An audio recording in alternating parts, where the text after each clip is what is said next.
Welcome to the Master Your Mix podcast, helping engineers, producers, and artists create professional recordings and mixes, even from home. I'm your host, Mike and Davina. Let's get started.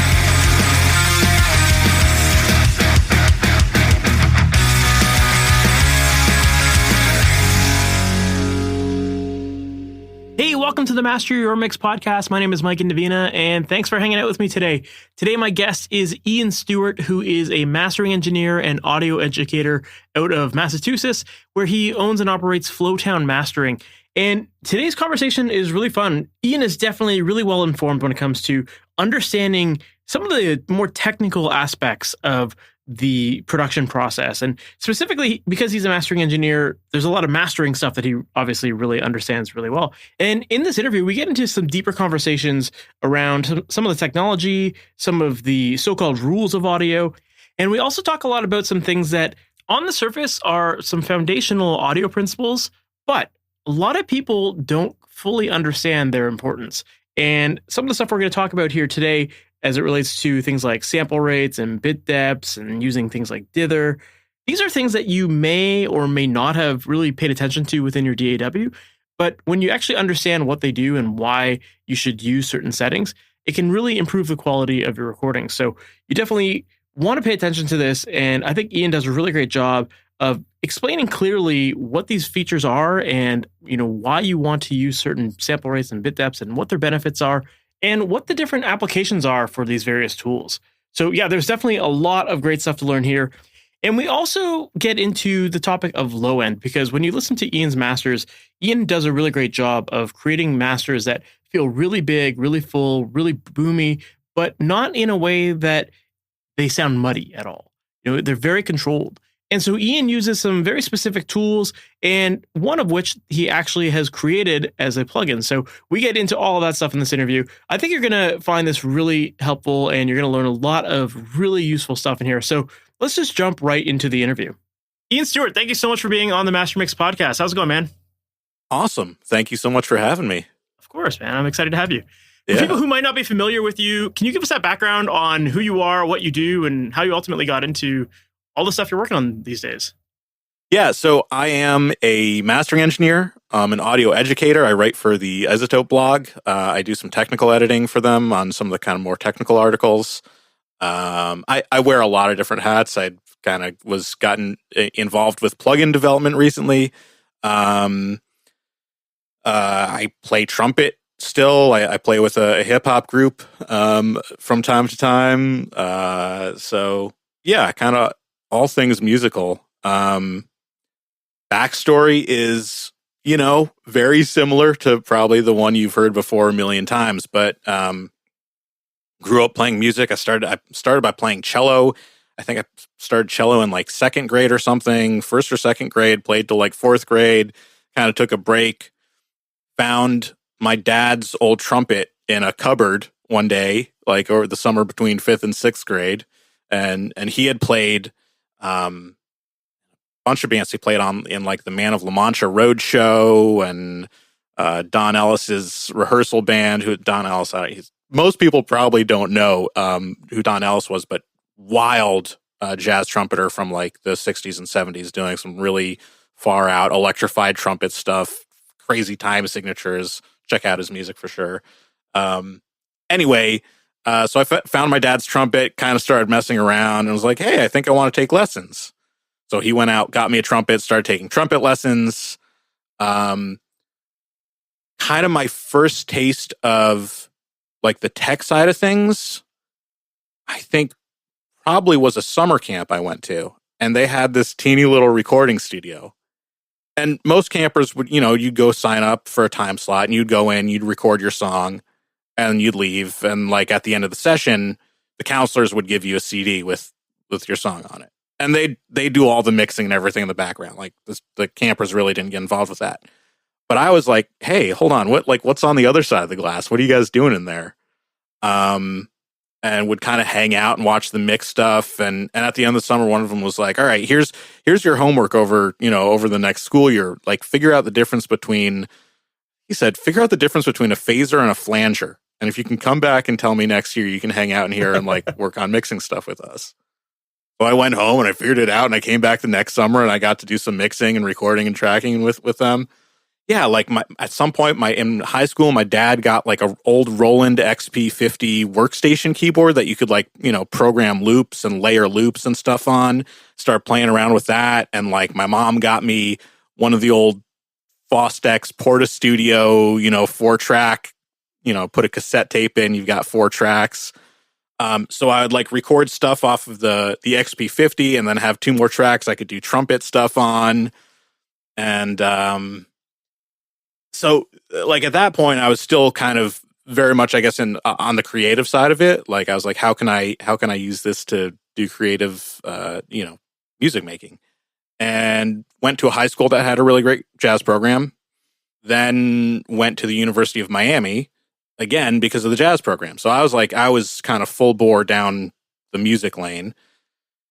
And about a year and a half in, I guess, I think it was, somewhere during my sophomore year, the head of the jazz program, who was one of my professors, in a slightly blunt way, but a way that ultimately was well-intentioned, said, "Are you sure you're in the right program?" As if I'd, maybe been wandering into the wrong classes for 3 semesters. And I kind of went, what?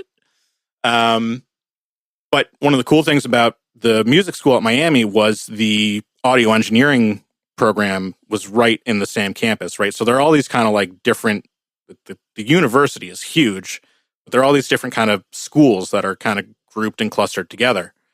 And so I was around a lot of the audio engineering students and, would get to see what they were working on and had gotten to go into the studio a little bit and was kind of scratching that itch that, I had that was the kind of technical side of things.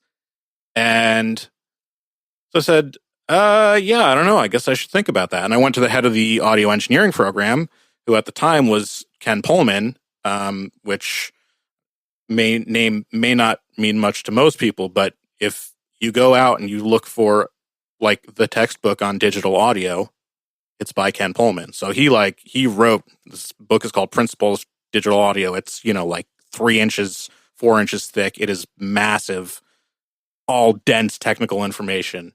So he was the head of the program, and that's the kind of program it was. It wasn't just go into the studio and record. It was like heavy duty tech, right? Like really understanding the science behind the stuff. And I said, "Hey, Ken, I'm in the studio music and jazz program. It feels like maybe it's not a great fit. Any chance I could transfer into the audio engineering program?" And he said, "Well," and they only accepted like 15 or 20 students a year into that program. So it was pretty competitive to come in. And here I was, a year and a half later saying I want to transfer. Said, "Well, it's a pretty, math and science based program. Go take, intro to electrical engineering, intro to computer science, basic C++, and a physics course. Take those 3 next semester. We'll see how you do. If you do well enough, I'll let you into the program." So now I was technically out of the jazz program. I wasn't yet into the audio engineering program, and I had a semester to be like, all right, I got it. It's sink or swim. And so I went and I took those 3 classes, and I still had to do, my regular kind of music classes at the same time to keep up with that part of the curriculum. And I think I got straight A's that semester and went back to him and said, "All right, come on over." Amazing. I was really hoping that it was going to come full circle and he was going to say, "If you know the difference between a phaser and a flanger, you're in." That would have been too good. Well, Ken, let me tell you.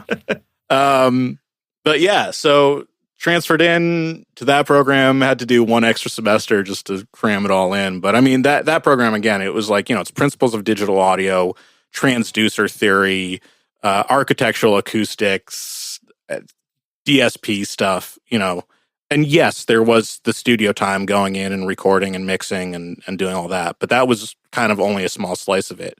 So that's really kind of what planted the seed for me of, kind of having a very technical approach, which I think is why ultimately I've gravitated towards mastering, maybe. Because for me, one of the beautiful things about mastering is it is kind of both that left brain, right brain thing, right? Like on the one hand, yeah, it's your final kind of chance to get a little creative and meld things in the right way and sculpt a frequency balance and, kind of enhance groove and punch and all that stuff. But it is also a very technical discipline, at least the way I approach it, in that, yeah, you've got specs that it's not like it once was, right? Like if you're cutting to vinyl, to a lacquer, there are some things that you got to get right, or you're going to blow up your cutter head, or whatever. Or the vinyl's just not going to play right. It's going to skip all the time, throw the needles out of the groove, or whatever.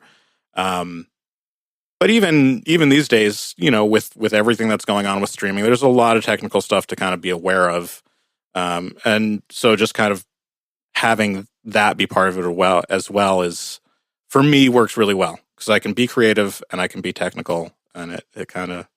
Yeah, that's an interesting way to look at it, but it's so true. Yeah. The way I kind of ended up getting into mastering was, for a while, I was producing and DJing, again, kind of staying on that creative path, put together an album of my own music, and was like, well, I know there's this mastering thing. I don't really know much about it at this point. I guess I better figure sort of out, what it is, master my album before I put it out. Did that. Friends heard it. Hey, who mastered that? Oh, I did. Oh, cool. Can you master mine? And from there, it's just word of mouth. I was gonna say, I think that's how a lot of people get into mastering. It's like, it's kind of, you get into it by mistake, and then someone's like, oh, you're really good at it. Can you help me? And then it just kind of snowballs from there, right? Right. Exactly. Yeah. It's also interesting too, because you were talking about how like the streaming services have that kind of, like spec-based thing and to them, and how that's something that, I mean, even that is really interesting, because there is a lot of like technical ways to do things. And like, if you want to follow the book on a lot of these different streaming apps, like they have all their suggestions and everything, but a lot of it is just kind of suggestions in some ways too, right? Like there's their standards that they want you to aim for, but like nobody's hitting it and they still make it work. Exactly. And that, well, so that's, I think, to me, the key differentiation, right? Is that they have standards, they have loudness normalization, distribution levels, reference levels that they use. I really stay away from the word target. Mm-hmm. I don't like that word, because a target is something that you aim for. And none of these distribution levels or reference levels, okay, Spotify maybe kind of says, hey, it's going to be this and you should be in this ballpark. I'm sorry, but Spotify, you're wrong. Right. And no one's doing that. And frankly, people that are often have either clients that come back to them and say, hold on, this isn't sounding right. But the important thing for me there is understanding what the different streaming platforms are doing, and at the very least auditioning your final masters at those levels. Mm-hmm. Right? So you can see, like, okay, I might master a song to whatever, -10 LUFS, -8, whatever, wherever it ends up. But then, okay, let me turn it down to -14 and play it next to stuff that's normalized to that level. And how does it sound now? Because, yeah, theoretically, all the loudness normalization stuff is meant to make things sound equally loud, but it's imperfect, right? It doesn't always work. And it's so dependent on arrangement and mix and instrumentation and all of that, yeah, until you do it and actually listen to it, you're kind of not going to know for sure. So it's just, that for me these days, the technical part of it is staying on top of that, understanding what the different platforms are using, how wide that range is, right? For a while, it was a lot wider. Now it is narrowing into that -14 LUFS range. Apple's a little bit lower. God, we could talk about the whole Atmos thing. That's a whole separate can of worms. But just understanding that and kind of knowing what the parameters are and what's going to happen to that music if loudness normalization is turned on, and also if it's turned off, right? Like, where are you going to be it's a small percentage of users that listen with it off, but they're out there. So what's going to happen when the music is played with normalization turned off? So yeah, it's different than it used to be. Again, we're seeing more and more lossless services, which means you kind of, for a while it was like, okay, if this is playing back via a lossy codec, what does that do? Like, I don't want to sacrifice the the sound of the music just to tailor to a lossy codec, but are there things that I can do to mitigate how bad that codec's going to sound? Mm-hmm. Right. And now that it seems like the majority of platforms are moving to lossless, like my philosophy has kind of become, if someone's happy to listen to a lossy stream, then they probably don't care that, like, they just want some music on. They're not listening to it for ultimate fidelity, right? So I kind of let go of that, which is nice. That's the thing that I find most interesting about it, is that, like, I think as engineers, we sometimes do get so caught up in, like, the technically correct way to do things. And we hear all these suggestions like, oh, it should be minus 14 LUFS and blah, blah, blah. And it's like, we're kind of told like it should be this way, but then at the end of the day, most people listening don't care about any of this stuff. They don't even know what's happening behind the scenes. So it's like you said, like, people just want to listen to music and they want to enjoy it, and whatever level they hear it out of their speakers, they're probably happy with it. Yeah, right. Maybe if like songs were like, not normaled and you had something that was super quiet and super loud, then maybe people get a little pissed off about that at some point. But it's been happening. I mean, we hear it in TV commercials all the time. We've been hearing it in music for the longest time. Like, we're kind of just, when you're just in the moment enjoying your entertainment, you kind of don't really care. Exactly. Exactly. And that's like that. At the end of the day, that's what it comes down to, right? It's like, make it sound good. Just make it sound good. It's that simple. And like for some songs, maybe you can push them louder and still have them sound good. And for others, like, just, again, it's so much of this goes, it's a lot of people, view mastering as this magic bullet that's going to make their, mix super loud or whatever. So much of it, it's not even the mix, it's the arrangement. It's sound choices, it's, instrumentation, and then, how that mix is then blended and put together. But there's certain songs that, like, you try and push it as far as, one song you could, I mean, I'll just say for the record up front, I'm not a fan of pushing stuff super, super loud. I like my drums punchy and to hit. And when you push stuff loud, that's kind of the first thing to go, that your drums just get a little quieter and, in the mix and don't hit quite as hard. But that said, I'm not delivering at negative 14. Like, that's going a little too far for me. But there'll be some songs that you could push to -6, -5, and, sure, the drums are going to get squished, but it won't really be distorting too much. And others, to get past -8 without distortion, it's going to be an uphill battle. And again, that's just so much of that is predicated on production, arrangement, sound selection, all that stuff. So make it sound good, get it, to the right level for that song, whatever that means. Yeah, it makes a lot of sense. Maybe it means -6, maybe it means -12. Who knows? And like you said, most people are listening with normalization turned on. They don't even know it's there, so they don't know to go there to turn it off. It's enabled by default most of the time these days. And really, the reason loudness normalization was even implemented in the first place was exactly that it wouldn't be on, and you would have these, people started listening to playlists, right, more than albums. And the levels would be all over. You get one thing that's mastered super hot and one that's really dynamic, and now people, like, every song, they're reaching for their volume control, and it's getting annoying. Mm-hmm. So as long as you make it sound good and you kind of understand, again, how it's going to live and play in that normalized playback world, good to go. My book. Yeah, I agree. I think that is the big philosophy overall with mastering. It's like, it can't leave your studio sounding crappy. That's right. That's for sure. Right. For sure. So then I'd love to talk a little bit about your process. Like, when it comes to starting a new project, then obviously you want it to sound good, right? Like we just talked about here. But what's your mindset going into a new project? Like, how do you start? Where do you start? What are you kind of listening for right off the bat? What's that typical process look like for you? Yeah. So, this for me actually goes back to when I was producing more, in a way. One of the things that I guess kind of almost frustrated me about producing and mixing and making my own music is that you never have that experience of hearing something for the first time, right? Because you're hearing it grow and build and be incremental and whatever. And so something that was always really rewarding for me was to be able to get to put on my music for someone that had never heard it before, and almost sort of vicariously hear it for the first time through them. I would be willing to bet that, I mean, I'm almost sure you've had this happen. Probably a lot of your listeners have, right? You work on a mix, and if you invite someone in to listen to it with you and give you some feedback or whatever, all of a sudden you start hearing things that you've never noticed before. And it's just like just by virtue of the fact that you've got someone else in the room listening with you, somehow that flips a switch in your head and you start hearing things differently.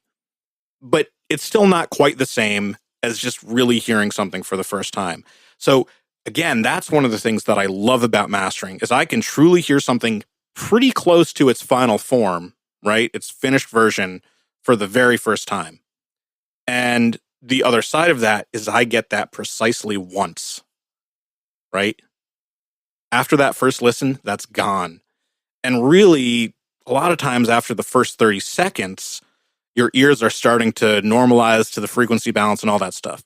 So that's the moment that's super important to me. So anytime, basically the process for me is I'm going to set up the session. I'm a WaveLab user, so I'm going to set it up in WaveLab. I'm going to import everything. I'm going to get, if hopefully there's a sequence of songs, if it's an EP or an album, right? If it's a single, whatever, don't worry about it. Get those roughly sequenced out. I have, WaveLab has something called the meta normalizer, which can do loudness normalization, but in you can get like very granular with what parameters you want it to look at. So I have a preset there that basically gain stages everything, so it's going to work well with my analog chain. So I run everything through that, so it's kind of all in the same level ballpark. So I get all that stuff set up, and usually I'm going to try and do that at the end of a day, right? So I'm going to try and do a lot of the creative or more important stuff earlier in the day while my ears are fresh. And at the end of the day, I'm going to do some email. I'm going to get sessions for the next day set up. So I'll have all that get ready to go. I'm not going to listen to anything. And one of the things in WaveLab that I have is there's a notes panel.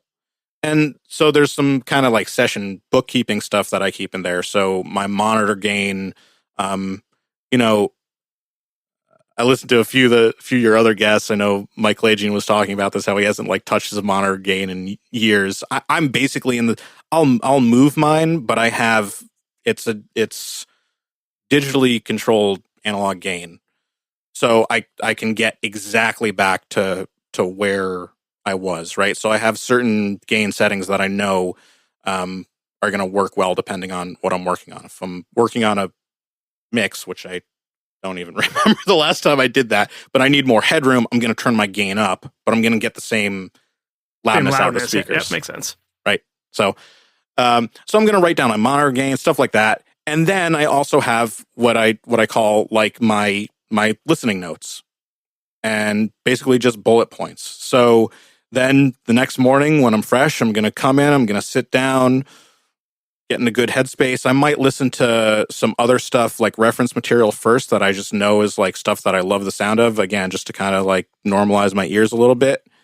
And then I'm going to hit play, and I'm going to resist any temptation to start throwing plugins on or twisting knobs or whatever. And I'm just going to write down notes. I'm going to say, okay, wow, this, the kick is actually, it feels a little like overly punchy. We kind of need to tame that. Or there's, this one bass note that's really ringing out, or things sound a little bit boxy in this section, or there's a weird level jump that happens here, or whatever it is. Anything that just like, as soon as the thought pops into my head, I'm going to jot it down. Because again, I think actually this was something that Mike talked about too, how like, you could make something, put a high shelf on something, you turn it up a dB, half a dB, every 10 minutes. And after an hour, it's like, you've got 10 dB at 10K, and you're like, yeah, that sounds normal. And your ears will just like self recalibrate constantly. So yeah, just getting those ideas out while they're fresh. And then at that point, once I've done that, then I'm going to go through and start actually tweaking, right? And usually it's I'll start with kind of some digital cleanup, so just some plugins on the clip, right? There might be a little EQ. If there's a reason to do I don't know, linear phase stuff, I might do that first, just on the clip before it goes out to analog. And then start working it through the chain and record it back in. And if it's an album or EP, I might take notes on each song first, or I might do it just on the first song or whatever the client says. Maybe this is going to be the lead single off of the album or whatever. And then I have that, like I get that to a place I'm happy with, and I have that now as kind of a reference to go to while I'm listening to the other songs too. Makes sense. Right. So I still want to do that first listen and take those notes for each song, but I can also say, okay, in the context of the bigger picture of the album, how does that, where is this sitting next to this other song that I've already done? And then it turns into, the balancing act and chasing your tail that is mastering, right? You tweak Absolutely. one song and then you tweak another, and then you find something that you could do better on the first, so you go back and round and round you go. But yeah.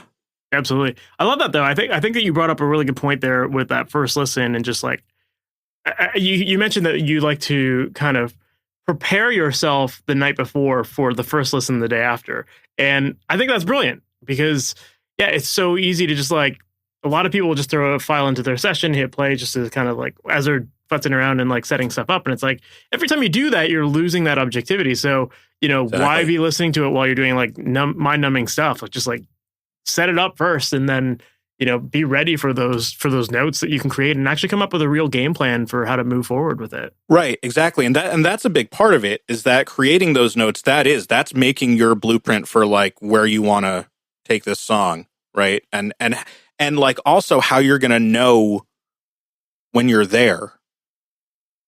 I mean, certainly I think with experience, you're more easily able to say, oh, I'm done. This is there. Yeah. But certainly earlier on for people that are just getting into it, whether it's mixing or mastering, right? It's very easy to just, when is the mix done? When the deadline is passed, or, when I stop breathing, or, whatever. It's easy to just tweak infinitely. And there are infinite ways to make something sound different, but they're not all necessarily making it sound better. Absolutely. Right. So having those notes, I mean, it does two things for me. One, it tells me like if I have addressed them all, I'm happy with them, I'm probably pretty close to there. And the other thing is it sort of creates like these anchor points in my mind. Whereas if I didn't have them, it might be hard for me to like, again, once my ears have just gotten totally used to what I'm hearing and kind of lost some of that objectivity. It might be hard to like remember like, oh, what was it that I was feeling at first? Mm-hmm. But if I can look at a note that says, oh, the kick drum's doing this weird thing in this certain frequency range, like somehow, for me anyway, it just snaps me right back. And all of a sudden I can hear it again. I'm like, oh yeah, it's that thing. And then I can jump back in and work on it. I love that. I love that you talked about the idea of just having that like that benchmark that you have to hit and to know when you're done, because this is something that I talk a lot with my coaching students is like, you need to know what you want your project to sound like before you start, because if you don't, then you're just kind of blindly setting stuff up and hoping that you land on it. And but if you don't know what it's supposed to sound like, then you're not really taking the right steps to get there. You're kind of just like fixing things, hoping that you magically get it in the right ballpark. But whereas if you're actually like preparing for it, you can take the right steps and get there a lot easier. Right. Absolutely. Or just at least get there, because sometimes you don't get there at all if you don't have a plan for it. Right, exactly. And I honestly, I think it's funny. You say that, and I look back at like some of my production stuff, and I think that's why I have a folder of, God, I don't know how many songs that just never, they're 8-bar, 16-bar loops that just never went anywhere. Mm-hmm. And I think there's something to be said for the creative process of just exploring and seeing what you find and what it sounds like. And, I know there are a lot of producers, at least kind of in the electronic world, who talk about doing sound design sessions. Where it's playing with a synth and seeing what you can get out of it, but not thinking that you're going to come up with a song on that Mm-hmm. day. It's just to find the sounds. And then once you've found some really cool sounds, you've found some really cool patterns, you've found this really cool chord progression, whatever it may be. Okay, now let's come up with a plan for this thing, and how can I use this and turn it into a story? Absolutely. And I think that works when you kind of compartmentalize the different sections of the production process, right? Like I totally get what you're saying. Like when you're writing, you're in that experimental stage. You're going to try a whole bunch of different things there, or maybe you are like purposely trying to make something that is written to sound like another artist. And if that's the case, then now you have your benchmark there, right? But like you can write your songs, be experimental there, but then once you get into like that mixing stage, and then to me, it's like that's the mode to just focus on making it sound the way you hear it in your head. Like, and most of the time, the way you hear it in your head is by kind of comparing to existing songs that you already know. And like, you know, most people are going to take their mastered files from you afterwards and listen to another album afterwards and be like, oh, does it sound as good as that? Yes. Okay, great. This is a good master, you know? Exactly. So it's the same idea. Like when you're mixing and mastering, it's you always have to have that idea of what it should sound like before you do it so you can actually hit that. Right. 100%. Yeah. Yeah. Awesome. Well, I really like that idea of like having that that benchmark there and the way you plan out your day. I think it's really smart to do it that way. So then you talked about like you kind of normalize your chain so that it's ready for your analog gear. Do you have a typical like mastering chain that you usually go with, or what's that normally look like for you? Yeah. So, so I have, I'm going to turn and try and stay sort of on my mic access. I have 3 EQs and 3 compressors. And they're connected to an insert switcher. And the insert switcher has some flexibility in the order that I can do things in, right? So I have a Porter Grinder EQ. I have a Mazalek MLA3 that's a multi-band compressor. I have an API 2500, a Buzz DBCM. Those are both compressors. I have a Alicia X Filter Mastering Edition, which is kind of like sort of Baxton Dolly, but it's got some bell filters in there too. And then I have Giraffe. They're tube passive, it's dual stage, so it can either be solid state or tube output. And so like I can flip the order of the first two, right? So I could have the Porter Grinder EQ into the multiband or the multiband into the EQ. And then the Alicia X Filter can either be very last in the chain or it can be very first. So if I want to do some high pass filtering or whatever before it goes into some of the compression, I can do that at the input or the output. But other than that, the order through there is pretty much fixed. That said, I'm not going to use every single one of those on every song, right? A lot of times it's a matter of finding the 2 that work. Maybe just one. Maybe it just needs 1 EQ, right? Mm-hmm. Maybe it just needs a little bit of compression, and it's finding the right compressor that has, all those 3 compressors have like very different tonal characters aside from the compression character, right? So it's just finding maybe the right one with the right kind of box tone, and it's barely doing compression. Or maybe it is doing a bunch of compression. Who knows, right? So it's not like I'm necessarily using all of them all the time. Sometimes, if that's what the song needs. And then in the digital world, it's much less. Like, yeah, I've got my plugins that I like and go to, more frequently than others. But generally, kind of my philosophy, my workflow, whatever, is so in Wavelab you can insert plugins on a clip. So like rather than have a plugin on a channel, right, you can just have a plugin on a clip. You can also have stuff on the channel or on groups or on buses or whatever.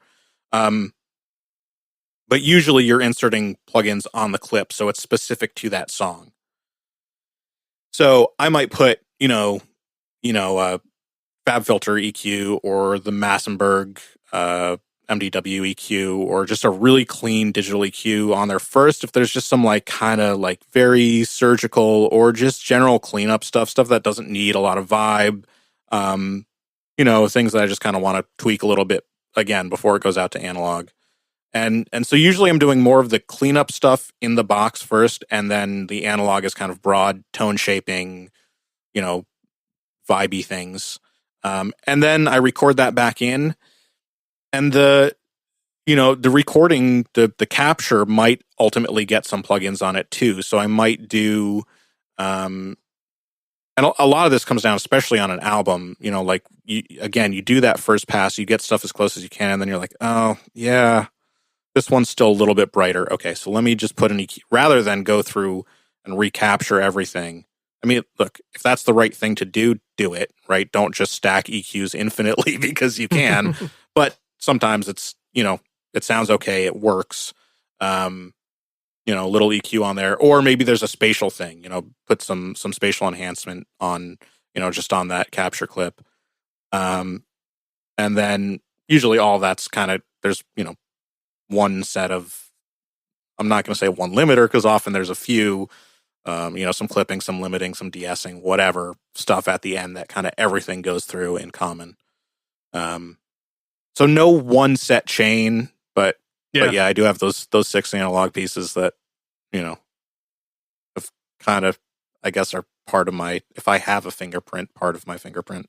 Totally, that makes sense. Well, I was curious about that too. Like one thing that really does stand out to me when I listen to your masters is that I think you do a really great job of getting mixes to have a lot of low end and sound really beefy and big, but it doesn't sound overwhelming, right? And low end's always like that big challenge, right? Like you can only push it so much before it starts to make things sound really muddy. So I was curious to know, like, what is your secret for that? Like, what are you doing to make it so big but so polished still? So I think I mean, I don't know that there are any secrets, and I don't know that there are any magic bullets, right?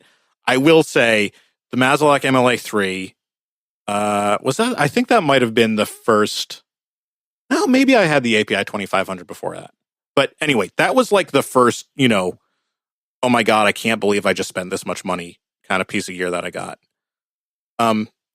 It is an incredible box. And actually I think the first project I did with it, the client came back and was like, yeah, we really like it. Can we just get a little more low end? And I was like, all right, let me just like drive into the bottom band of this thing and like really play around with the attack and release settings and see what it can do and get to know it. And kind of beefed it up and just really tightened up the bottom on that and sent it back. And they're like, yep, that's it. So it definitely helps, but you know, it's not to say that you couldn't do something similar, with plugins or whatever. But you know, I think understanding kind of where multiband compression, I think a lot of times with people with multiband, they're like, oh my God, I can do 6 bands and do all these crazy different settings with each band. And that is more often than not just going to completely make a mess of things. To me, some of the power of multiband is being able to just use one band and not squash your whole mix. But if you really need to tighten in one area, you know, a lot of times with the Mazalek, I'm doing the low band, I'm tightening up the bottom, and I'm using the top band almost as a de-esser, just set like really fast just to grab some little spiky peaks. And the mid band's doing nothing. Maybe just a tickle, you know, at the loudest chorus or something. That's part of it. And then the other thing is more of a philosophical thing, which is that, and this is going to sound weird when I say it, and it took me a long time to figure this out, but bass isn't about bass, right? So many people, myself included for the longest time, you think bass is all about, you know, that like, I don't know where you draw the line, but sub 80 hertz, sub 60 hertz, whatever, that's bass. Yeah, that's important. You got to have that right. But it's really easy to overdo that and suddenly swamp everything. And a lot of times by kind of, first of all, just getting the balance of your mid-range in relation to that low end right, and also kind of using some EQ to enhance, you know, some of the harmonics of what's going on in the bass. Like a boost at like 600 to 800 hertz in the right way can make it sound bassier, which is like most people are like, wait, 600 to 800 is like, you know, that's like boxy, mid-rangey. So yeah, I mean, it's, no, it makes sense. Like that's how you get it to stand out on small speakers. Like you have to have that upper harmonic range to make it sound like it's there. And even on big speakers, I mean, you know, I've got big old PMCs here. And actually, when I first got them, they took me a while to get used to. So one of the things I haven't prove this empirically, but my theory with this is that a lot of speakers, especially down low, have quite a bit of harmonic distortion. And so a lot of what we're used to perceiving as bass is some of those upper harmonics. The drivers on these PMCs are the piston drivers, and they are like unbelievably clean and have so little harmonic distortion that at first when I got them, I was like, wait, with the low end, like these are massive speakers, they can move tons of air. Where's the low end? And then I started to like really listen. I'm like, oh yeah, it's there. If there's just not all this harmonic information. So now I know the stuff that I'm hearing in that kind of lower to mid-range area, that's really what's there. It's not something that the speakers are adding. But now when I EQ that area, I can really hear how that impacts the very low end and like your perception about it. So yeah, it's weird and counterintuitive, but bass isn't always about bass. I love that. That's such a great answer. It's a thing that like, yeah, a lot of people don't think about. Or it's just like, yeah, a lot of people, it's just like they crank, I don't know, like 100 hertz and below and just like, now I have bass. And it's like, well, no, you don't. Like you have like sub stuff. You don't have any of the tone of the bass or any of the definition of it. Like all of that stuff's way higher. And really for me, I mean, like in mastering, there's only so much of that you can get away with, right? Because there is all this other stuff in the mid range. So like that's where you have to be kind of super careful and balance it with compression and all this other stuff. In mixing though, like absolutely, this is something I'll, if a client is kind of struggling with that and I can hear that like, okay, there's some of that there and I can do some of it with EQ, but it's also now it's making the vocal weird or, the piano's getting to whatever, I'll go back to them and say, hey, look, let's try a mix update, on your actual bass instrument. Try like it's just a gentle bell, in this range. Not to the point where it sounds obvious and boxy and weird, but you're going to hit this point where all of a sudden you start feeling like the very bottom of the bass feels more energetic.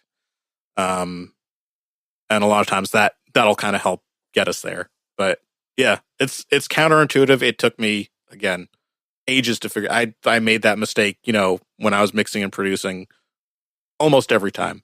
And I listened to some of that stuff now. I'm like, yeah, I was trying way too hard and just cranking the low end. It just needs some more harmonic support. I love it, man. That's a great answer. And it is very true. And it's a thing that people always forget about. And yeah, maybe it's just because like they're used to, a lot of people, maybe they're just used to like having like a 3-band EQ to start, they're used to their car, that kind of, that's their first experience with EQ. And maybe that's why they just always just reach for that bass knob and turn that up. Right. Right. Exactly. Yeah. I love it. Well, I'm sure another part of your bass tone that has helped a lot is that recently you were also part of helping to develop a plugin for tone projects called the Basslane Pro. So I'd love to talk a little bit about that as well and what your involvement was for that and how that all came about. Absolutely. So Basslane Pro is a plugin that I've been wanting to have made for like probably close to 6 years at this point. And so the core of it was based around some ideas that I came up with. Again, it was like 6-7 years ago about monoing low end, right? Because there was like, I think it still gets talked about a lot, but there's definitely a period where that seemed to be all anyone on YouTube or, the internet was talking about was how to mono your low end. And there are a lot of wrong way. Well, I don't want to say wrong, but non-optimal ways to do it. Right. Like part of the mindset for me is like in production, nothing is wrong, right? If you do it in production, you like the way it sounds and it's working for the mix, great. But by the time you get to mixing and definitely by the time you get to mastering, there are some ways that you can treat low end and low end stereo width that are going to really screw with a lot of other stuff in not great ways. And most of the plugins that exist or existed, certainly before Basslane Pro, kind of did that. And so I wrote this blog post that was kind of all about that and said, hey, I've got this way to do it that retains, stereo separation, yada, yada, yada. Hopefully someday I'll turn it into a plugin. And so I kind of hit up a few plugin developers and, they'd say, oh yeah, that's not really for us, or, oh, maybe someday, but we've got too many other projects right now or whatever. And I guess it was probably like a year and a half ago. Yeah, about that.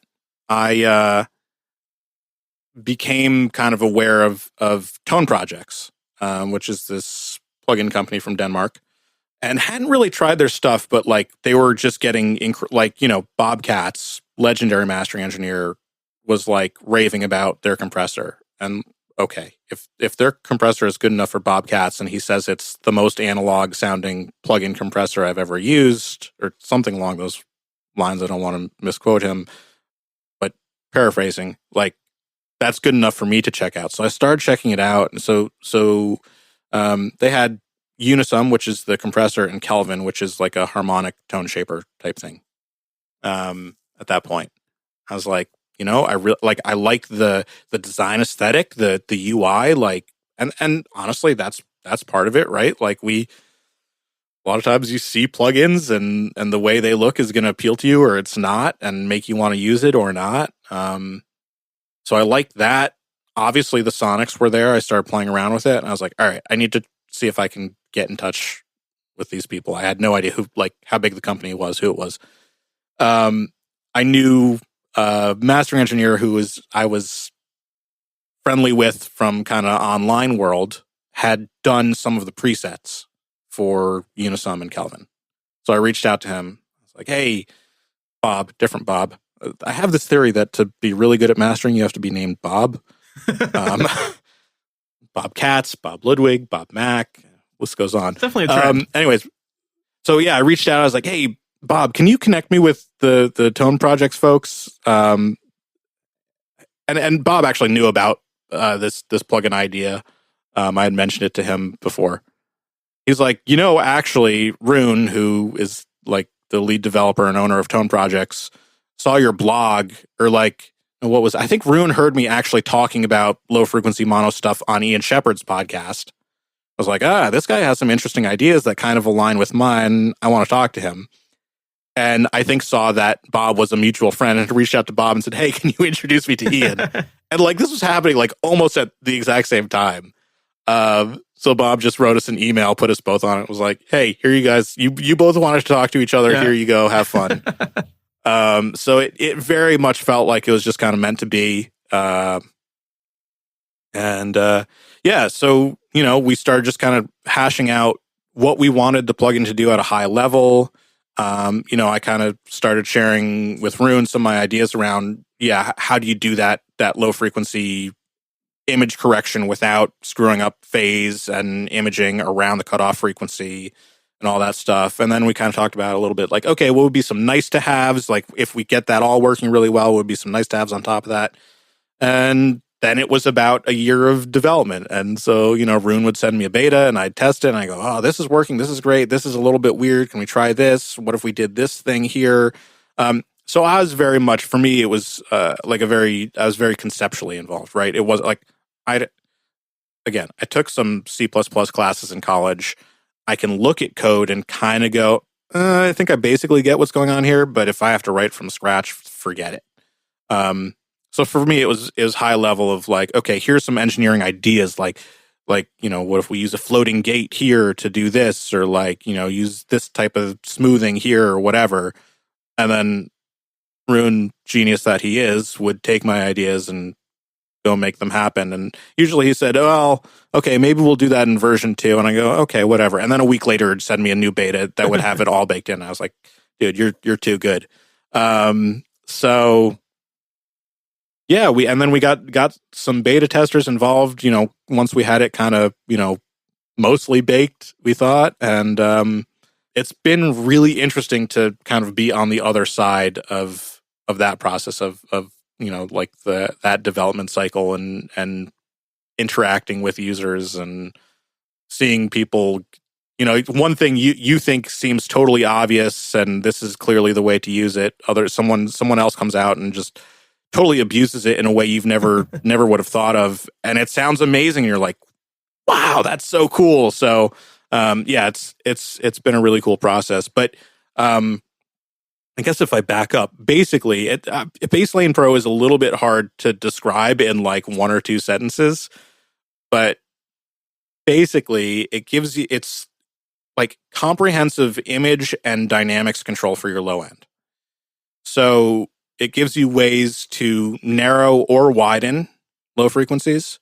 One of the big things, like the core idea that it started with for me, was that if you've got information that's purely in antiphase, so stuff that like when you hit mono just disappears entirely, a way to recover that without adversely affecting other things. So there's this mono recovery feature that allows you to blend that back in. There are a few modes that it can work in depending on kind of where that signal's originating from or how you want to treat it. And then we developed this stereo harmonic section that actually kind of gets back to that bass is not bass thing, right? Mm-hmm. So like by adding harmonics, you can enhance the low end. But then what we're doing is we're rather than just adding the harmonics and doing like time stuff, we're actually panning individual harmonics in different ways so that psychoacoustically your brain goes, the bass is wide, but it's only actually wide at those higher frequencies. The low end still stays nice and tight and to, whatever width parameter you've set it to, because it can be anywhere between full stereo and full mono, right? It's not one or the other.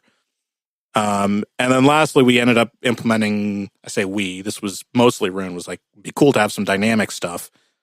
So there's a compressor / expander that can work in multiple modes to you can either have it work on the stereo signal, in which case it's kind of like the low band of a multi-band compressor, right? So it's kind of doing that low band gluey thing. Or you can have it just work on the side signal, at which point it's doing dynamic width control, right? So if you compress the side signal, now any stuff that's loud and out towards the edges gets compressed. It gets sent towards the center, but quieter stuff stays wide. Or if you set it to expand, you can make that dynamic stuff wider. So if you've got some low drone that's kind of weird and ambient stereo, and you just want to pull that in to 30% width, but then you've got some low panned toms that like pan across and you want to leave those where they are, you can expand those so it still pushes them back out to their original position. Or vice versa, right? Yeah. So it's definitely a super powerful plugin, and like I was saying to you before we started recording, like I've been experimenting with it for the last week, and yeah, it's almost like there's like 3 or 4 different plugins in one thing. Like there's like these different sections that can each do their own thing, and you'd have a purpose for them, but they're all together. And so because of that, like you can get a lot of control over the low end. It's not just like a one-trick pony. It's like there's so many different ways you can use it, and so you just have to wrap your head around it. A lot of different things you can do with it.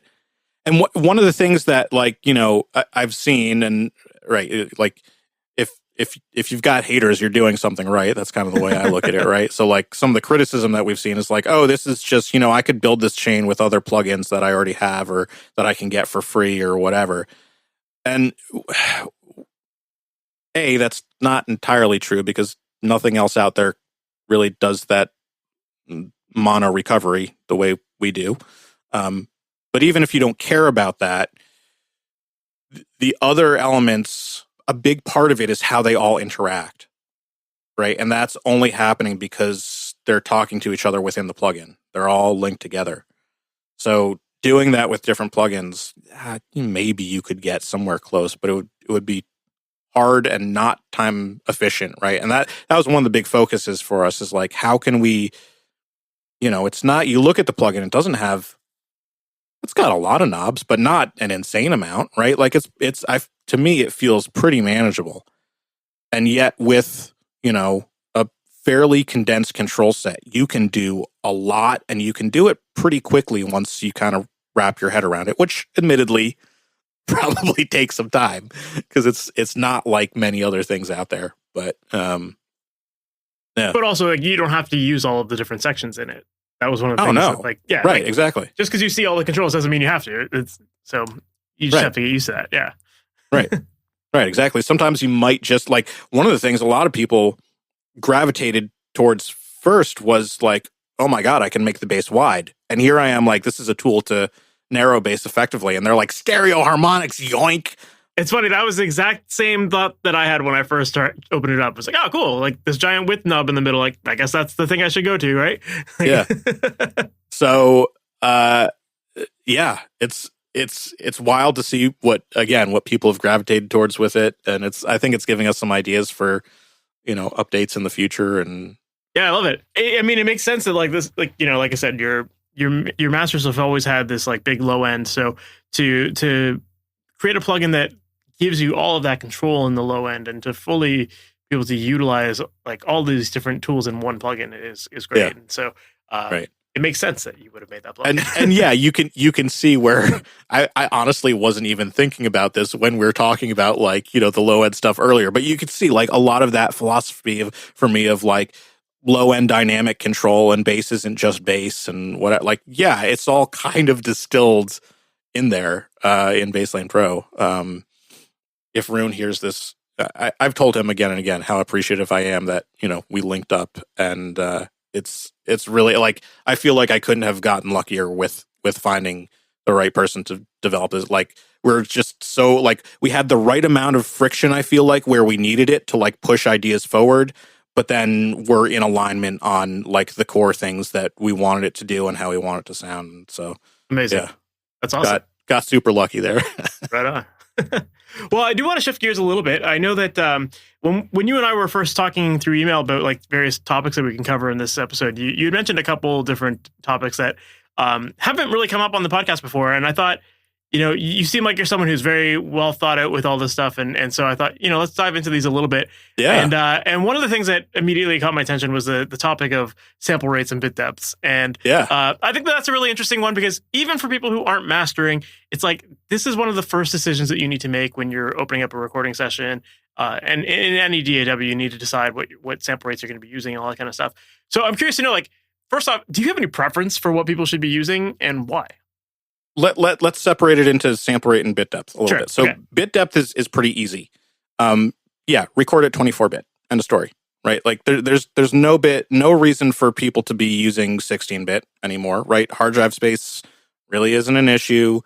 Computer speeds aren't really an issue. Most converters actually, like your mic pre that go, like whether you have an all-in-one interface or a mic pre that goes into a converter or whatever. Most converters actually, like their own internal noise floor is higher than the noise floor of 24-bit. So like really and some of that is limited by the physics of electronics. Like it's called thermal noise, right? And it's just the noise of the heat in the components.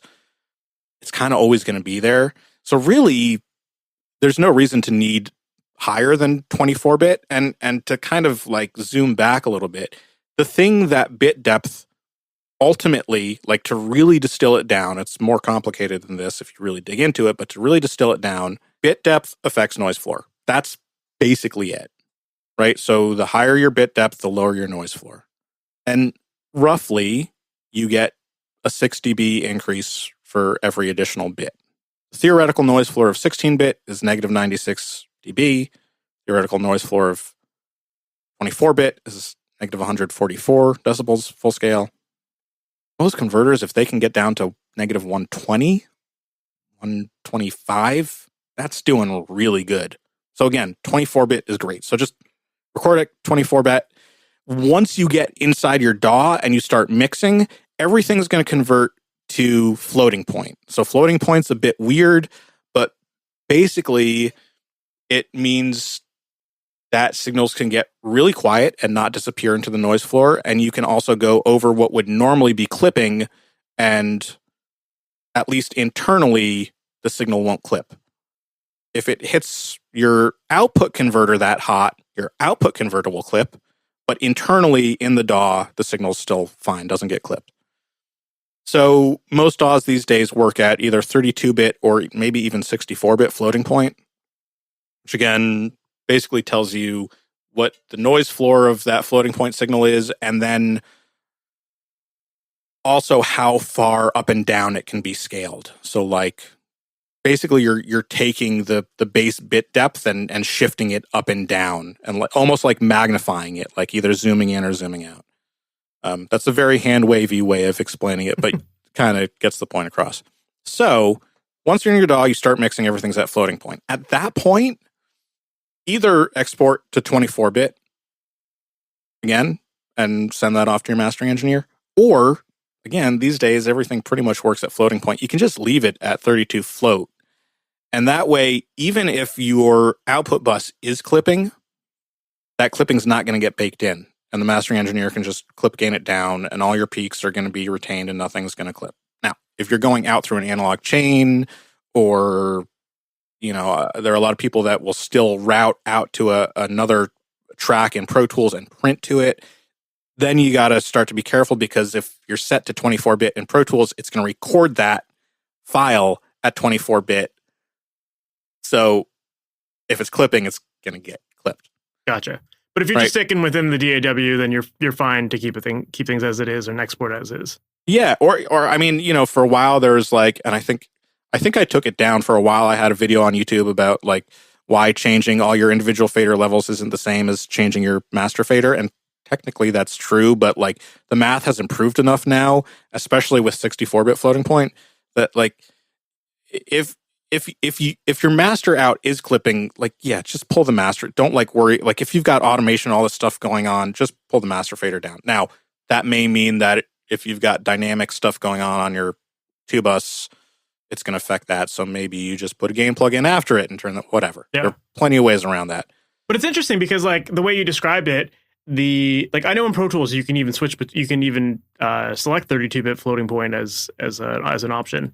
Right. So the way you described it with the noise floor, it sounds like if it's floating point, it's better. And if it's a higher number, then you have less noise. So 64-bit floating point would be ideal for everyone to use. But then you were like, oh, just use 24. So why make that distinction? Right. Well, so again, it comes down to that interface between the analog real world, let's say the real world, and the world inside the computer, right? So any converter, either a ADC, an analog to digital converter, or a DAC, a digital to analog converter, is going to speak fixed point, right? They can't convert floating point because there has to be some real world maximum, which is driven by the voltage in the thing, right? It can only drive that voltage so high. So there's got to be a fixed real world maximum. So it's going to use 24-bit. So recording for recording in 24-bit all the way. If you're recording analog sources in 24, yep.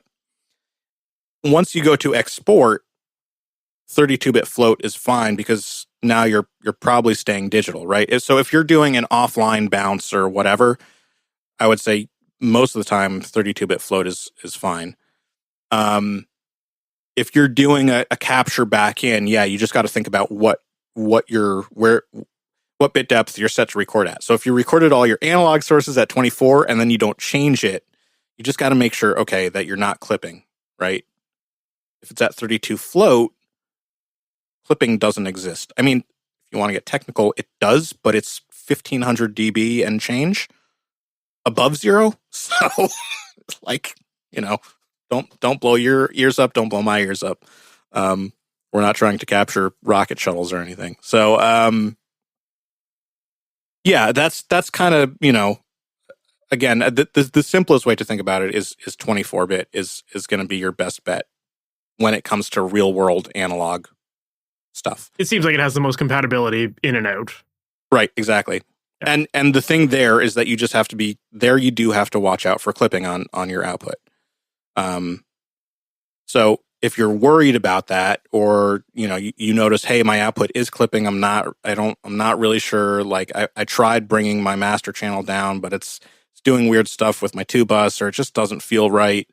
Then at that point, I would say, yeah, just do an export, right? Don't try to capture and record it back in. Just do an offline bounce at 32 float and use that. Gotcha. Sample rate, little bit of a different beast. If we kind of distill it down in the same way that we did for bit depth, right? We said bit depth really kind of at its core is describing your noise floor, how far down that is. Sample rate is describing the highest frequency that you can capture. So technically it's describing bandwidth. And there's something known as the sampling theorem or Nyquist theorem or the Shannon-Nyquist theorem. You'll see it under different names. which basically says that the highest frequency that you can capture at a given sampling rate is half of that sampling rate. Let's just simplify the numbers a little bit, right? You probably often hear that humans can hear from 20 hertz to 20,000 hertz. Okay, fine. If I haven't heard 20,000 hertz in quite a few years, but somebody is. Whatever. Dogs. Yeah. Infants, So let's take that as a generous upper limit. And we'll say, okay, we need double that to capture that. So that's 40,000 hertz. So great. We need to sample at 40,000 hertz. Well, there's a little more to it, right? And part of it is that if you try and capture stuff above half that rate at a given sampling rate, so say you were sampling at 40,000 hertz and you tried to capture 22,000 hertz, the way the math works out and a computer would view that is actually 18,000 hertz. So mathematically, it starts to mirror around that halfway point. And that's what a lot of times people just say, oh, Nyquist. Someone just refers to Nyquist, they mean that halfway point. So half the sampling frequency. So, right, you go 20,000 hertz. If that's your midway point, you go 2,000 above it to 22. Well, actually, that looks like 2,000 below it, 18. And the higher you go, the lower it sounds. And that's what we call aliasing. So you got to prevent that, right? So you have to now actually filter out any frequencies that are going to be above that halfway point and make sure that they don't get into the conversion to begin with. Okay, so you have to have a really steep low-pass filter. Okay, so we want to be able to capture 20,000 hertz. We got to filter stuff out before it gets in. We got to design a steep filter. We need a few thousand extra hertz to do that. So let's bump up to 22,050. Okay, we double that, we get to 44,100. So that's where that 44.1 kilohertz sampling rate comes from, is we can capture 20,000 and then we've got a little bit of room to put in a really steep filter and get rid of anything before it gets captured. But filters have a sound, they have phase shift, or they can be linear phase these days. When this technology all got started, digital sampling technology got started, there wasn't the computer power to do linear phase. So by increasing your sample rate, A, you can capture higher frequencies that your dog can hear. But B, you're able to shift the phase and frequency response of that filter up higher, or you can use a more, like it still start its cutoff at 20,000 hertz, but it could just be a gentler filter, all sorts of stuff. And once you get into the recording and mixing world in digital land, right? Any what we'll call non-linear process. So a non-linear, so examples of linear processes, EQ, gain. That's about it. I mean, there's some other reverb's not really linear. It can be either linear or non-linear. Right. But linear just means that if you change the input, the output changes in the same way. Like, so they scale equivalently. Non-linear processes are things like distortion, compression, limiting, saturation, whatever, right? Where the output is dependent on the input. So once the input goes over a certain level, all of a sudden the output's going to scale differently. So any non-linear processes in digital have this habit of creating additional harmonic content. That's just kind of part of what a nonlinear process is. So now all of a sudden you're introducing frequencies that weren't there. So by working at higher sampling rates, you can allow room for those without either having to filter them to prevent them from aliasing, or not doing that and all of a sudden you've got aliasing in your mix. So there are some benefits to recording and mixing, especially if you're going to be in the box, at higher sample rates. There are downsides too, though. It eats up more CPU usage. And actually, there's a lot of evidence that once you get to really high sample rates, even like the really high-end digital to analog converters can't really do it very well. and you start getting some intermodulation distortion and other weird stuff that, even though you're talking about frequencies that are way higher than we can hear and probably even our dogs can hear, it creates stuff that ends up down in the audible frequency range. And so people might say, oh, I can hear the difference between, 96K and 192K. Well, yeah, but it's not to do with anything that's up super high. It's because it's creating these other artifacts that are actually down in the audible band. It's kind of like what you were talking about with bass isn't always about bass. Like, exactly. These high frequencies aren't always about high frequencies. Exactly. Right. Some of that intermodulation distortion and other weird stuff could be very much down in the, squarely in the mid-range. So yes, higher frequency rates, higher sampling rates can be beneficial. Not for the reason that, like a lot of audiophile circles will say, like, oh, you can, even if you can't hear it with your ears, your body can sense it somehow. I don't subscribe to that personally. But there are real benefits to it. And there are ways around it, right? So you can record. So I would say, these days, again, space isn't an issue. Recording at least at 48K gives you, it allows that filter response to be a little more gentle and generous. And so even if you don't have a super high-end converter, chances are the filter design is going to be such that it's probably going to sound a little more kind of neutral and open in the top end. So I think there's a real benefit of going to 48K. If your computer can handle it, sure, go up to 88.2 or 96. Personally, once you get over that, I think you're really seeing diminishing returns. And unless you've got a super high-end DAC, there's a good chance that, you're going to be hearing some weird other artifacts associated with trying to sample that fast and recreate that. Yeah. But I'm you send me something that I have one client that pretty much everything I get is 1644. We've had the discussion. That's what he wants to do. That's his workflow. All right, fine. I'll make it sound good. But it sounds like your recommendation is 24 or 48. Yeah, or 96 or 44.1. But yeah, I think 24-bit, 48 to 96, depending on what your computer can do, how many tracks you're working with. Yep. It's interesting because, like, when I was originally taught about this stuff, I remember, I think it was even like a professor in college or something like that said basically 44.1 is used for music, 48 is used for broadcast, and stick to 44.1. And I guess there was some truth to that for a long time, right? But like you said, the technology is getting better and better. So right, exactly. CD is 44.1, right? So to go to a CD, you had to be 16-bit 44.1. That's part of the spec. And for a long time, that was part of mastering. So even if stuff was recorded at higher bit depths and higher sample rates, part of the mastering engineer's job was getting it into 16 bits and 44.1 and sounding hopefully close to as good as it did at, the higher bit depth and higher rate. But yeah, now, we see the world moving to Dante a lot, right? There's a lot of Dante technology. Dante is 48K.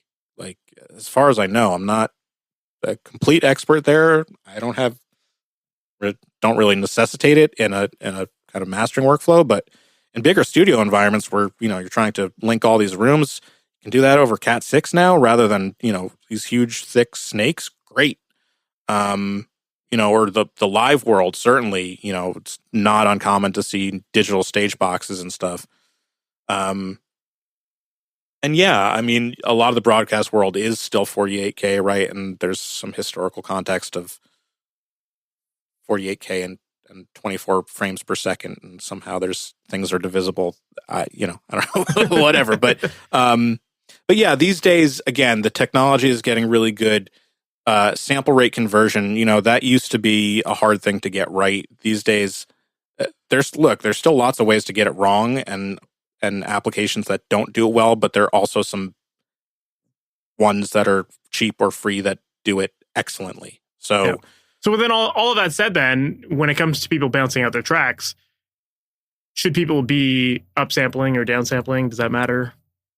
So I always say bounce it out at whatever rate you recorded and mixed at. So if you decide, I'm going to record at 2448 or 2496, send it to me or whoever your mastering engineer is, at that format, right? Because one of the things that may happen, look, if you've done all your stuff, you're probably doing it all at the same bit depth and sample rate. So that makes my life easy. Everything's the same coming in. And then I can give you a nice high-res master that can go on Amazon HD or Tidal or Apple and be played back at full high-res lossless. Great. But it's also not uncommon on, bigger album projects that maybe a few mix engineers have been involved. And maybe stuff is, I've got 3 songs at 48 and, 2 at 96 and 1 at 88 too. And in that case, I would still rather get them at the native rate, and then I'm going to resample them to basically the highest common rate. So in that case, 96. I'll upsample everything to 96, but let me do it. I can get into RX has a sample rate, Isotope RX has a sample rate converter that you can get super tweaky with and adjust filter offset and shape and yada, yada, yada. So if I need to, I can play with that and try and find the way that it's going to translate best. So yeah, I always just say, because here's the thing, if you sample rate convert it, now you've got to listen to it and you got to try and listen to it before you sample rate converted it. And so you got to switch sample rates, and does it sound the same? And are you happy with that? Again, chances are sample rate conversion technology is really good and it's probably not going to be an issue, but just send me what you've been listening to, right?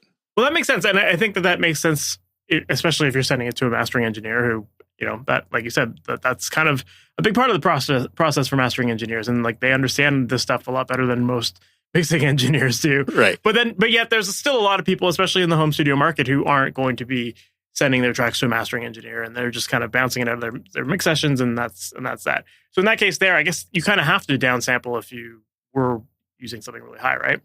Yeah, and this is where the current state of the streaming world is a little tricky and frustrating. So kind of as I alluded to, right? You've got Apple. Apple has full lossless support, including high res, right? That's included at the same price as their base tier. You've got Tidal. Tidal has a few different tiers, but they've got, their hi-fi tier. You've got Amazon Music HD. You've got Deezer. You've got Qobuz, whatever. All of those pretty much, I think, can take high-res files. Maybe Deezer is only 1644. Not sure. Anyway, then you have Spotify, which is arguably still the platform with the biggest user base. And they want everything to be, first of all, their streams still aren't lossless, right? It's all lossy encoded. But they want everything incoming to be 1644. And so if you send them something higher than that, they're going to reduce the bit depth and they're going to reduce the sample rate. And maybe they do that in a way that sounds good, and maybe they don't. And for me, I would rather know what they're getting and know that I like the way it sounds than leave it up to them.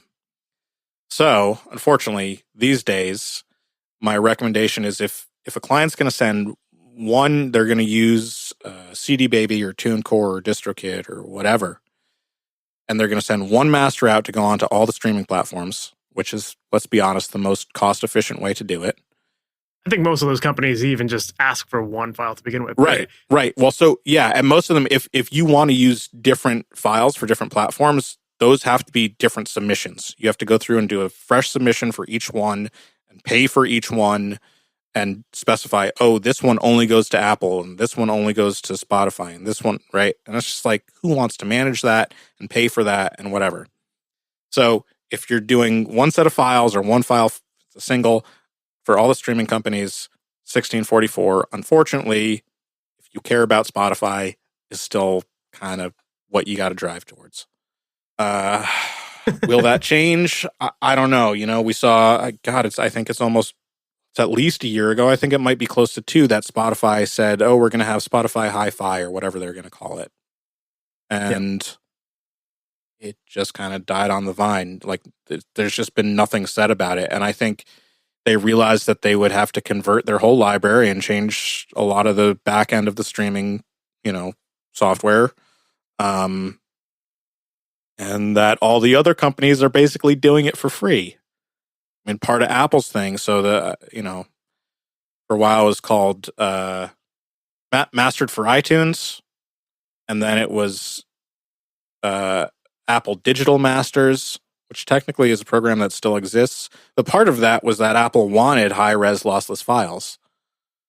And for a long time, they would get converted to, AAC, Apple's lossy streaming format. But they had all those high-res files, so they've been collecting them for years. And I think probably Spotify realized, wow, all these other companies are including them at their base rate, and it's going to cost us a whole bunch of money to do this. Not that they don't have enough money to do it, but we don't need to get too political. And, is anyone actually going to pay more for this? So yeah, do people even care? Yeah, that's what it comes down to. But maybe eventually that gets back to kind of the point that I made much earlier, which is if someone's happy to listen to Spotify and listen to a lossless stream, they don't really care that much about what that lossy stream is doing to high frequencies, and if Spotify has done some sample rate conversion, maybe that's not the most important thing to them. And for the people that do really care about, high res lossless quality, they're going to go to the Apple Music or Tidal or whatever. Yeah, that's a good point. It's kind of like the boutique streaming service for those people that have that boutique-y hi-fi interest, So right. Right. Makes sense. And I think we'd be maybe doing a disservice if we didn't quickly talk about dither, because, if people are having to downsample stuff, dither is a thing that I think a lot of people don't know about, or don't know. Maybe they've heard the word, they don't know anything about it, or maybe they've just completely ignored it and they're just hitting, downsample, change it to 16 bits. So what is dither and why is it important in the process of converting your files?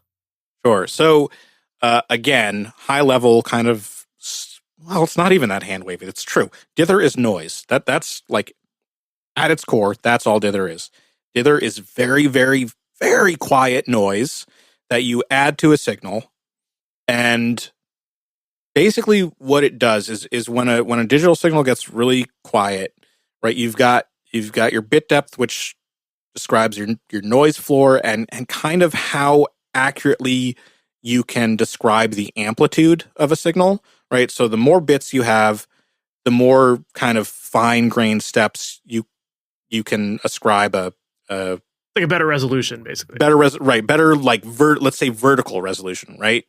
Loudness resolution, amplitude resolution. So when you get really quiet, at some point, your quietest signal goes from being on to off, and it just switches on and off and on and off and on and off.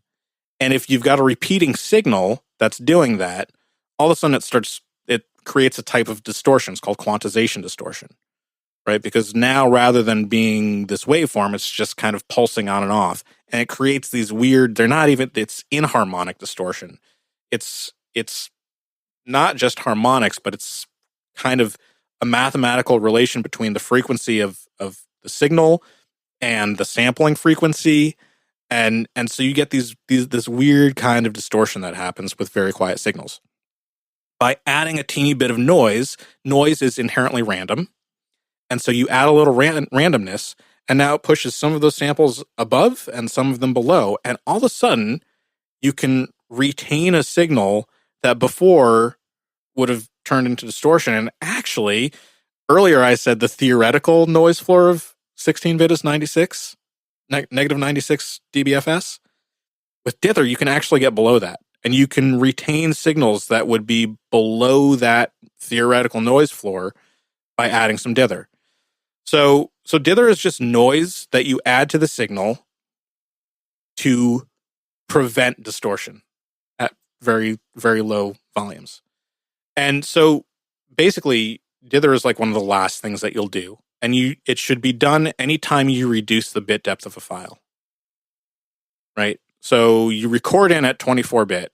And actually, part of any analog to digital converter, it has built-in dither. Like there's going to be a dither circuit in there to prevent quantization distortion in the recording. Okay, so you record in at 24-bit, it automatically gets dithered. You don't have to think about that.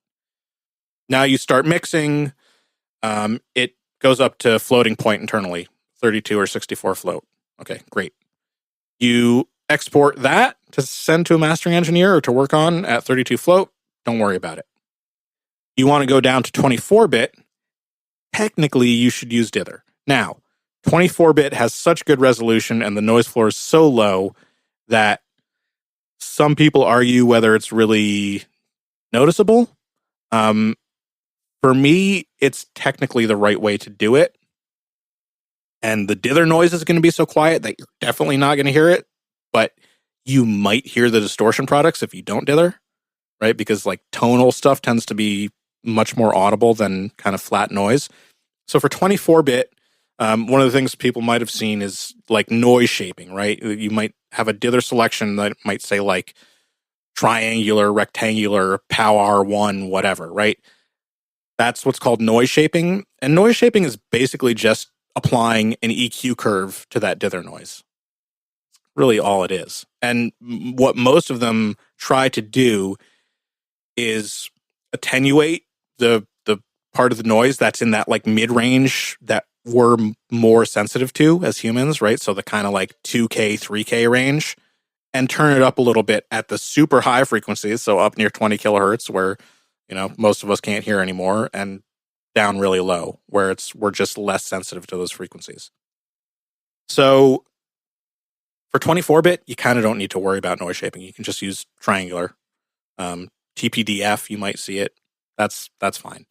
Once you get down to 16-bit, then noise shaping becomes a little bit more important, and you might want to try some different ones, and you might get slightly different tonal characters out of them.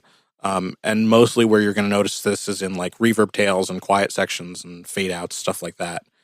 But yeah, in a nutshell, that's dither. Quiet noise, sometimes with EQ applied to it. So I just want to clarify. So you were saying if you record a 24-bit, because the converters, they already apply some dither to your signal. But did you say that, these programs are often converting things, even though you recorded a 24-bit, they're often utilizing like 32-bit float. So even when you go to export, you should still have dither even then? Or is it only if you've converted up the 32 for like some sort of export? So if you literally record in at 24-bit and do absolutely nothing, by which I mean including touching gain, you just do nothing, then at that point you don't even need to export, right? That file lives somewhere on your computer. Yes. There's your file at 24-bit. The second you do anything in a DAW, you change the gain 0.001 dB, it goes to floating point. Because part of the thing is to do gain calculations that small, you can't really do them at fixed bit, or at least you can't do them at 24-bit. You at least so Pro Tools, going back, dating myself a bit, Pro Tools used to have a 56-bit internal mix engine. It was fixed point, but it was 56 bits internally. And so that gave it room to shift that 24-bit word up and down and do gain adjustments and some things and not have weird stuff happen. These days, pretty much, even Pro Tools at this point, everyone's using floating point. So literally the second you do anything, it gets converted to floating point. And so, now technically, because what's happening is you're changing the gain and then you're mixing two signals together and they're at floating point, at least two signals, right? A guitar and a vocal, if you're just doing like a singer-songwriter type demo or something like that. Or you're mixing 140 things together. And so now this is this new signal and it's at 32 float. So when you go down to 24-bit, it has to squeeze this signal into a 24-bit word, which means there's going to be some stuff that's happening. It's called the LSB, least significant bit. And there's going to be some stuff happening down at that very last bit that, again, it's probably unlikely at 24-bit, but you could notice that distortion, again, in a fade out or a reverb tail or something like that. So when you go to 24-bit, adding that TPDF or triangular, just flat dither is gonna prevent that. And one thing to point out, actually, a lot of people say that dither masks quantization distortion. Wrong. It actually removes it, which is kind of seems magical and crazy. But, right, because we're so familiar with the idea of masking these days, right? Like you see it in some of the isotope plugins, masking meters and whatever. So you think like, okay, you put noise in and it covers it up, it masks it somehow, but it's not. It's like, it's actually removing it. By adding that little bit of randomness, it just removes that distortion, which is, I don't know, I think that's pretty cool. Yeah, absolutely. Nerdy cool, but. But also just to clarify too, so, we talked about how, as soon as you do anything in your DAW, it is changing it. And I even remember seeing that the first time I used Wavelab, it had the bit meter, and you can immediately just see it, like all of a sudden changes to like 64-bit. Right. And but if someone's sending you a file as a mastering engineer, you prefer that they don't have that dither, right? Well, so if they're going, first of all, if they're sending me a fixed point file, I would say, please send me 24-bit. At which point, just add the 24-bit, the Gotcha. Add the dither TPDF triangular dither. It's like it's so low in level that you're not. It's more that you're going to get rid of any distortion that might have been there than hear a difference of the actual dither noise. Gotcha. If you're sending me 16-bit, I'm going to question you a little bit on why you're doing that. And if you're my one client that does it, and we've had that discussion, and that's just the way you work, then fine. I'm not going to fight you on it. Yeah. But if you're going to 16-bit for whatever reason, that's your thing. Ideally, then at that point, you want to be at least listening to the dither that you're adding and making sure that you're happy with that. Yeah. And it's worth saying there's actually plug for another plugin. There's a plugin called Good Dither made by Good Hertz, which is it's like $20, and it's good dither. It sounds very clean, very neutral, and the nice thing is you can put it as an insert, a plugin insert, and now you're working through it. So you're hearing it all the time. It's not something that you then have to turn on at export, right? So you just know that you're working through that sound, and your mix already factors it in. I guess that's something that a lot of people would be like, wait a minute, I'm adding this noise at the end of the file, when I'm bouncing it, it right. almost sounds scary, right? You're totally counterintuitive. Yeah. It's kind of like going back on all the polish that you had been working on before. Right. But again, this noise it's so quiet. It's it's much quieter than tape hiss was back in the old days, right? And it's actually preventing distortion from cropping up that might be more noticeable. Yeah. It's a good digital tape hiss. Something like that. Yeah. Right on, man. Well, I don't want to take up too much more of your time. Maybe now's probably a good time to start to wrap up. But if people want to learn more about you, potentially even work with you, what's the best way for them to reach out or follow you online? Yeah, so I'm on some of the kind of typical socials. Ian Stewart Music on Instagram, and I have a Facebook page that I really never use anymore. I think iStewart85 is my short handle on Facebook. I do help moderate the Mastering Engineers Worldwide Facebook group. So that's one of the few places on Facebook I do kind of hang out. So you can come find me there. But really, my website is pretty much the best. You can email me through it. You can fill out an intake form. You can, read some of my articles. You can whatever. So that's flotownmastering.com, FLOTOWN, sort of like Motown, but not. Awesome. Cool. Well, I'll definitely have links to that in the show notes too, so people have access to that. Right on, man. Well, Ian, thank you again for doing this. And I think that, you gave us a lot of insight into some stuff that we haven't talked about before, and some fresh perspective on things that we have as well. So, awesome. Man, I really appreciate it. I appreciate you having me on. So that was my interview with Ian Stewart, and I really enjoyed that. I thought he brought up some really interesting topics and some really great points that we need to always consider. And one of which that I really, really liked was when he was saying that bass isn't always about the bass. And that is so true. And it's something that so many of us kind of forget about. We tend to compartmentalize various frequency ranges and think that certain sounds only exist within those. But, as Ian was talking about here, when we start to introduce some harmonic content into our mixes, it becomes that range starts to expand. And, bass isn't always about the bass, or the high end isn't always about the high end, and all that kind of stuff too. So if you're the type of person that has always thought that bass is only a specific frequency range, then I think this conversation should definitely have opened your eyes up to some new ways of thinking. I also really enjoy talking about things like sample rate and bit depth. I know that for some people, that might just be a super nerdy conversation, but it's a really important thing, especially because it's one of the very first things that you do when you open up a session within your DAW. So you really need to understand why you're selecting certain settings and be intentional about it so that you're getting the quality of sound that you want. So, as someone who has always worked in 44.1 myself, Ian's definitely given me some things to think about, and I might move up to 48 now. I think all of the points he brought up there are really valid and make sense, especially with today's technology and the way things have advanced. It does make sense to use some higher sample rates if you're not already. And obviously, if you've got the computer power, even more reason to do it because, your computer is just going to work with you to get the best quality sound. So yeah, I really enjoyed that conversation. I thought it was a lot of fun and very informative, and I hope that you enjoyed that as well. And if you did, definitely make sure to subscribe to the podcast. That way you're notified about all new episodes as they go live each and every Wednesday morning. And also make sure to visit MasterYourMix.com. That is where I help out musicians with creating pro-sounding recordings from your home studio. And if you're feeling stuck with your audio, if you're not sure what you need to do to get your tracks sounding even better and more pro and get them sounding as good as your favorite recordings, there's a lot of great resources on the website there to help you out. And one of which that I want to point you to is a book called The Mixing Mindset. That is a book that I wrote a few years ago where I break down the process of mixing step by step, showing you what to listen for, what steps to take, what tools to be using. And it really takes the guesswork out of the process so that you can just really focus on making your music sound good and getting your ideas to come out of your head and out of your speakers. So once again, make sure to check that out. It's called The Mixing Mindset, and that's available at MasterYourMix.com. So we've reached the end of the episode. Thank you so much for sticking around to the end, and I can't wait to chat with you in the next one. We'll talk soon. Have a good one.